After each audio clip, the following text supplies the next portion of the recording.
Insurgency Sandstorm's first content update is now live and free to all players. My name is Michael Sruhas, I'm a lead game designer, and I want to run you through some of the new stuff you can see in today's update. But before we do that, we first want to say thank you all so much for your support. Sandstorm's launch was just awesome. We had so much positive response and a ton of great feedback. We've been hard at work since release, acting on all your input. Our team is proud and we are excited.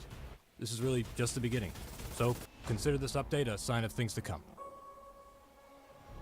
An arcade section has been added to the play menu. This section offers a separate experience from the core game that's a little more loose when it comes to our typical gameplay and overall style. In it, you'll see special game modes with new rules, classes, enemies, or just general game tweaks. Our first mode offered for arcade is Team Deathmatch. The rules are simple. Kill enough of the enemy to win. Use an increased amount of supply points to purchase any weapon, attachment, or upgrade in the game, regardless of faction, save for heavy explosives, which can be found in the map. The arcade will evolve over time with the new game modes cycling in on a regular basis. And don't worry, every arcade mode will always be available to be hosted and played on community servers. There's a lot more to come with arcade, so stay tuned. You're going to see some stuff that might surprise you. We've added 5 new weapons. First, we have the MP5A2 for Insurgents and the MP5A5 for Security. Perfect for close quarters, these low-caliber weapons offer good recoil control while still remaining lethal. Gunner classes can enjoy 2 new machine guns, with the MG3 for Insurgents and the M240 Bravo for Security. The M240 Bravo provides a higher caliber alternative to the M249, while the MG3 spits hot fire, 1,000 rounds per minute.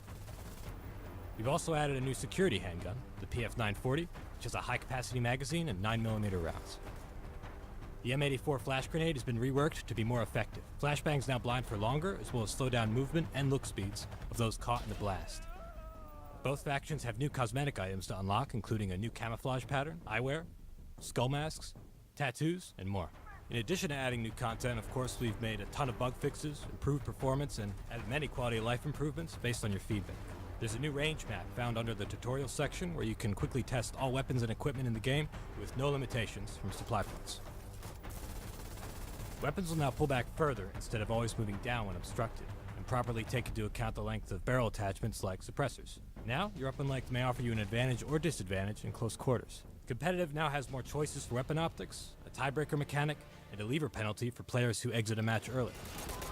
We visualized restricted areas